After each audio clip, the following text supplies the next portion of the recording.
Voilà, dimanche dernier, j'ai commencé une mini-série de 3 prédications autour de ce que j'ai appelé le trépied de la vie chrétienne, d'où cette photo à côté de moi.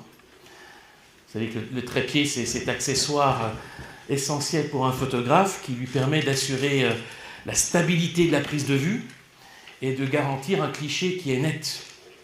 Et l'idée du trépied de la vie chrétienne, c'est de dire que pour le chrétien aussi, on a un trépied qui existe, qui est là pour nous aider à trouver la stabilité, quelles que soient les circonstances, à garder une vision nette et claire de notre vie. Et ce trépied repose sur les 3 pieds soulignés dans le Nouveau Testament, de la foi, de l'espérance et de l'amour. Maintenant, ces 3 choses demeurent, dit l'apôtre Paul, la foi, l'espérance et l'amour, mais la plus grande des 3 est l'amour. Dimanche dernier, on a commencé par la foi. Ce dimanche, nous allons parler de l'espérance. Alors, vous vous dites peut-être que vous m'avez déjà entendu cette année parler d'espérance. Et vous avez raison. Ce n'est pas la première fois que cette année 2023-2024, j'aborde la question de l'espérance dans mes prédications. Le 4 février, c'était parler d'espérance sous l'angle de la consolation. Le 17 décembre, j'avais parlé de l'espérance sous l'angle de la joie.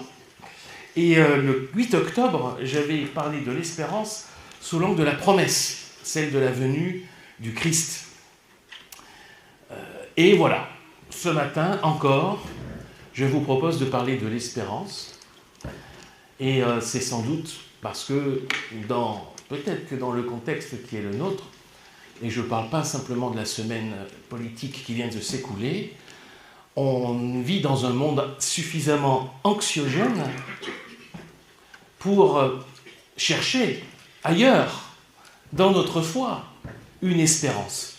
Nous cherchons des raisons d'espérer. Et on peut se dire que comment est-ce qu'on peut parler d'espérance aujourd'hui ?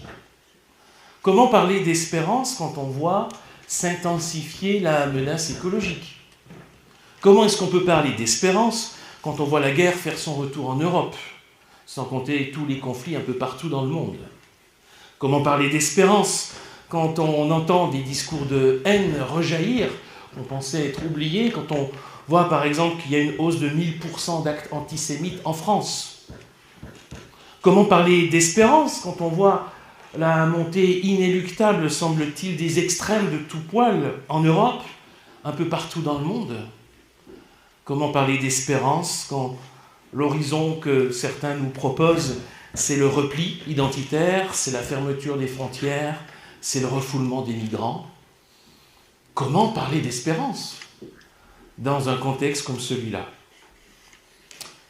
Alors, vous n'êtes pas sans savoir qu'on est dans une nouvelle période électorale à laquelle on ne s'attendait pas, et qu'on va peut-être entendre parler d'espoir, ou d'espérance même peut-être, chez certains candidats aux législatives.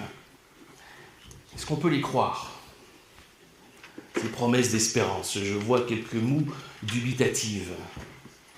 Est-ce qu'ils peuvent encore nous faire rêver ? On a surtout l'impression, dans le contexte aujourd'hui, que les discours politiques sont beaucoup plus basés sur la peur, sur les peurs. La peur de l'immigration, où on va trouver des boucs émissaires, ou la peur de voir l'extrême droite arriver au pouvoir. Mais la peur n'est certainement pas une bonne base d'espérance. Loin de là. Je dirais même qu'il n'y a pas d'espérance dans la peur. Et si nous, chrétiens, nous ne parlons pas d'espérance, alors qui le fera ? Qui le fera ? Quelle est notre espérance ? Comment se manifeste-t-elle ? Où est-ce qu'elle se trouve, notre espérance ? Comment est-ce qu'elle va s'incarner dans notre vie? Comment est-ce qu'elle va nous impacter au quotidien? Écoutons ce que nous en dit l'apôtre Pierre dans sa première épître. Ces quelques versets seront la base de ma prédication ce matin. On trouve première épître de Pierre, premier chapitre. Nous lirons simplement les versets 3 à 5. 1 Pierre 1, 3 à 5. Bénissons Dieu, le Père de notre Seigneur Jésus-Christ. Dans sa grande bonté, il nous a fait naître à une vie nouvelle en ressuscitant Jésus-Christ d'entre les morts. C'est pour que nous ayons une espérance vivante. en attendant l'héritage que Dieu réserve aux siens. Cet héritage ne peut être ni détruit, ni sali, et il ne peut pas perdre son éclat. Dieu vous le réserve dans les cieux, à vous que sa puissance garde par la foi en vue du salut, prêt à être révélé au moment de la fin. Alors ces quelques versets ne disent pas tout de l'espérance chrétienne, évidemment. Mais quand même, je trouve qu'en quelques mots, en quelques phrases, on a certains éléments absolument incontournables de notre espérance. L'apôtre Pierre rappelle que notre espérance a un fondement dans le passé. C'est la résurrection de Jésus-Christ d'entre les morts. Que notre espérance est une réalité pour aujourd'hui, dans le présent. C'est une espérance vivante. Et que notre espérance concerne notre avenir, puisqu'elle s'accomplira pleinement dans le futur, lorsque nous pourrons prendre possession de l'héritage que Dieu nous réserve. Passé, présent, avenir, voilà notre espérance qui peut ainsi remplir tout notre horizon. Alors je vous propose d'abord revenir sur ces trois aspects, passé, présent, futur, de notre espérance, pour bien comprendre de quoi est-ce que l'on parle. Il y a un fondement à notre espérance, c'est la résurrection du Christ. L'espérance chrétienne ne repose pas d'abord sur une promesse, mais sur un fait. Jésus-Christ est ressuscité d'entre les morts. C'est ça la base. C'est ça le fondement de notre espérance. C'est de cet événement de la résurrection du Christ que découlent toutes les promesses de notre espérance. C'est la résurrection du Christ qui alimente notre espérance. Lorsque nous affirmons que Jésus-Christ est ressuscité, nous proclamons ce qu'est le fondement sur lequel se construit notre espérance chrétienne. C'est parce que Jésus est ressuscité, c'est parce qu'il a vaincu la mort qu'une espérance est possible. Ce fondement-là est incontournable. Et si Jésus-Christ n'est pas ressuscité, où est notre espérance ? Mais il est ressuscité. C'est le fondement, la base de notre foi, de notre espérance. Et l'espérance chrétienne, ce n'est pas un espoir, ce n'est pas un vague espoir, ce n'est pas un rêve un peu fou, ce n'est pas une utopie improbable. L'espérance chrétienne, c'est l'assurance que le Christ nous a ouvert un chemin nouveau sur lequel il nous précède. Par sa mort et sa résurrection, il a ouvert un chemin nouveau. Un chemin sur lequel aucun obstacle n'est définitif. Même pas la mort, car la mort a été vaincue. Ça, c'est notre espérance. C'est un chemin nouveau, inauguré par le Christ dans sa mort et sa résurrection. Si bien qu'on peut dire, contre toute évidence peut-être, pourtant c'est le fondement de notre foi, on peut dire que le meilleur est encore à venir. Parce que le projet de Dieu va s'accomplir. Parce que le Christ a vaincu la mort. Parce qu'il est ressuscité. Et qu'il nous précède sur ce chemin de vie nouvelle. Voilà la base, le fondement de notre espérance. Et ce meilleur qui est à venir, eh bien, il s'accomplira au jour fixé par Dieu. C'est là que l'apôtre Pierre, dans notre texte, utilise une image, la métaphore de l'héritage. Un héritage qui nous est réservé par Dieu. Cet héritage, je le cite, c'est le salut prêt à être révélé au moment de la fin. Autrement dit, le salut que nous recevons par la foi aujourd'hui, eh bien, il sera pleinement accompli au jour où le projet de Dieu s'accomplira dans sa plénitude. Cette foi, cette espérance, ce salut que nous avons en Christ par la foi est un gage aujourd'hui d'un héritage qui nous est réservé et qui doit encore être révélé. Et l'apôtre Pierre veut nous rassurer. N'ayons aucune crainte. Cet héritage, Dieu nous le réserve. Il est gardé pour nous. Il est préservé pour nous. Et cet héritage-là, il est incorruptible. Le salut que Dieu nous donne en Jésus-Christ le cœur de notre espérance. Ce salut-là, il nous est acquis par le Christ. Il ne peut pas nous être enlevé. On ne peut pas le perdre, puisque Dieu nous l'a donné en Christ. Cet héritage, il ne sera ni détruit, ni sali, et il ne peut pas perdre son éclat. Et non seulement Dieu nous le tient en réserve, dans les cieux auprès de lui, lorsque nous le retrouverons, non seulement Dieu nous le réserve, mais il nous garde aujourd'hui dans sa main au moyen de la foi. Même si nous connaissons, sans doute, parfois des hauts, parfois des bas, même si notre vie de foi n'est pas toujours au beau fixe, même s'il y a des épreuves, des difficultés, des moments plus difficiles dans notre vie chrétienne, le Seigneur est là, nous sommes dans sa main, il nous préserve, il nous garde pour cet héritage qu'il nous a réservé dans les cieux. Ça aussi, c'est l'expression de notre espérance. À la fois l'héritage qui vient et la main de Dieu qui nous tient en elle aujourd'hui en vue de cet héritage. Et donc, je parlais du passé, je parlais du futur, et donc entre le fondement de la résurrection du Christ et le gage de notre héritage à venir, eh bien, il reste une espérance pour nous à vivre aujourd'hui. Et c'est la fameuse expression centrale dans le texte de Pierre que nous avons lu ce matin. Nous avons une espérance vivante. Autrement dit, notre espérance n'est pas seulement quelque chose qui nous concernera demain. L'espérance, ce n'est pas ce qui nous attend demain, dans l'au-delà, après notre mort, au retour du Christ. Notre espérance, elle est vivante. Elle nous concerne dès aujourd'hui. Elle est à vivre dès aujourd'hui. Cette espérance qui se fonde dans la résurrection du Christ et qui est affermie par l'héritage que Dieu nous réserve, cette espérance, elle se vit bien sûr par la foi aujourd'hui. C'est-à-dire dans la relation vécue au quotidien avec Dieu. Elle s'exprime dans la confiance. Une confiance qui peut être renouvelée malgré les tempêtes que nous pouvons traverser.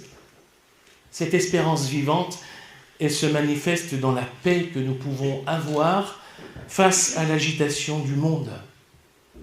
Malgré les troubles, par-delà les troubles qu'il peut y avoir ici-bas, et on n'en manque pas, nous croyons que le projet de Dieu s'accomplira et que son royaume vient. Ça, c'est notre espérance. Et ça change tout. Ça change tout dans notre façon de voir notre vie, dans notre façon de voir l'histoire du monde, dans notre façon de percevoir ce qui se passe autour de nous et ce qui se passe dans notre vie. Cette espérance, elle change tout aujourd'hui. Alors c'est vrai, au début de la prédication, je demandais comment est-ce qu'on peut parler d'espérance aujourd'hui. Particulièrement aujourd'hui, quand on considère l'état de notre monde. Je parlais de la menace écologique, je parlais des guerres, je parlais des discours de haine, de rejet. Comment aujourd'hui, dans un tel contexte, non seulement on peut parler d'espérance, mais on peut vivre notre espérance aujourd'hui. Et c'est sans doute sous cet angle-là que nous devons nous poser la question. Non pas seulement parler d'espérance, mais vivre notre espérance dans ce contexte. Comment s'exprime notre espérance vivante face aux menaces, face au tumulte, voire face au chaos de notre monde? Eh bien d'abord, on garde la tête froide, les amis. D'abord, on garde la tête froide et on cherche la paix dans l'assurance du royaume de Dieu qui vient. Faut-il le rappeler, notre espérance, elle ne repose pas sur ce monde et ceux qui le gouvernent. Le monde, les puissants de ce monde peuvent s'agiter, peuvent menacer. Nous croyons que Dieu demeure souverain en toutes choses et que son règne vient. C'est là qu'est notre espérance, c'est là que se trouve la source de notre paix qui doit nous permettre de garder la tête froide, quoi qu'il se passe, en nous ou autour de nous. Parce que si les tempêtes que nous traversons sont plus personnelles, souvenons-nous que Dieu n'est pas moins souverain sur notre vie que sur le monde. On garde la tête froide. Et puis, on essaye de prendre notre part le mieux possible et d'assumer notre rôle de citoyens de ce monde, là où Dieu nous a placés. Alors, c'est pas toujours facile, c'est pas toujours évident, pas toujours facile à se situer, à savoir que faire, que choisir, que dire. Mais on est appelé à prendre notre part. Alors pour les élections de la fin du mois, je ne vais pas vous donner de consigne de vote, certainement pas. C'est assez compliqué comme ça, de toute façon. Mais bon, chacun, devant Dieu, on essaie de se faire une conviction, en toute conscience. Et à défaut de voter pour ceux qui nous font rêver, on choisit peut-être le moins mauvais, et on essaie d'éviter le pire. Et puis, quel que soit le résultat qui sortira des urnes, aujourd'hui et demain, on prie. On prie pour nos autorités, parce que c'est le Seigneur qui nous y invite, quelles qu'elles soient. Et prier pour nos autorités, ça ne veut pas dire qu'on est d'accord forcément avec eux. Mais prier pour eux, parce que la Bible nous y invite. Et nous nous souvenons que le contexte du Nouveau Testament n'était pas vraiment favorable aux chrétiens. Et pourtant, Jésus a dit de rendre à César ce qui est à César. Et Paul a exhorté les chrétiens à prier pour ceux qui détiennent l'autorité. Bon. Donc on joue notre rôle, tant bien que mal, dans un monde imparfait, loin d'être parfait, mais nous ne le sommes pas plus. Et surtout, notre espérance vivante nous invite à ne pas baisser les bras. Non, on ne baisse pas les bras. Une espérance vivante ne se résigne pas. On refuse d'accepter les discours de haine, les réflexes de rejet, de peur, les violences sous toutes ses formes, l'injustice, les manipulations, le mépris ou l'exploitation des petits, des plus faibles. Et surtout, non seulement on le refuse, mais on ne s'en rend pas complice d'une manière ou d'une autre. Ça, c'est notre espérance vivante. Et même si, aujourd'hui, peut-être que c'est de plus en plus difficile de choisir l'amour, de choisir l'écoute, de choisir l'accueil, de choisir l'humilité, de choisir la réconciliation, la nuance, la douceur. Ah oui, c'est pas facile de choisir ça aujourd'hui. Pourtant, est-ce que c'est pas à ça que nous sommes appelés? Est-ce que ce ne sont pas ça les valeurs du royaume de Dieu, de ce royaume qui vient, que nous sommes invités à manifester aujourd'hui dans nos relations, dans notre Église, bien sûr, et à valoriser autant que possible cela dans notre monde aussi. Une espérance vivante s'efforce de manifester le mieux possible les valeurs du royaume de Dieu qui vient. Alors vous voyez dans ce trépied de la vie chrétienne, l'espérance est peut-être le pied le plus important quand notre vie ressemble à un terrain accidenté. C'est l'espérance qui va nous permettre de rester stable, de ne pas perdre de vue l'horizon du royaume de Dieu, et cela même quand notre vie ou quand notre monde chancelle, pour garder une vision claire du projet de Dieu. Si nous sommes solidement ancrés dans l'événement de la résurrection du Christ, alors notre espérance est ferme, notre pied tiendra bon et nous permettra de rester stable et ferme. Mais cette espérance du royaume qui vient, ça ne va pas nous désolidariser de ce monde-ci dans lequel nous vivons aussi. Et au contraire, nous sommes appelés à semer dans notre monde, par notre vie, par notre engagement, par notre témoignage, à y semer des graines d'espérance. Quelles graines d'espérance est-ce que je peux semer dans ma vie aujourd'hui, là où je vis, là où je me trouve? Vous savez, Jésus a comparé le royaume de Dieu à des toutes petites graines, les graines de moutarde, qui peuvent finalement donner naissance à un véritable arbre où les oiseaux trouvent leur abri. Ça, c'est la dynamique du royaume de Dieu. Quelles sont les petites graines de moutarde que je peux semer dans ma vie ou dans la vie de ceux que je côtoie? Une espérance vivante, c'est une vie qui sait déjà manifester les germes du royaume qui vient. Sans le Seigneur, sans son aide, nous n'y arriverons pas.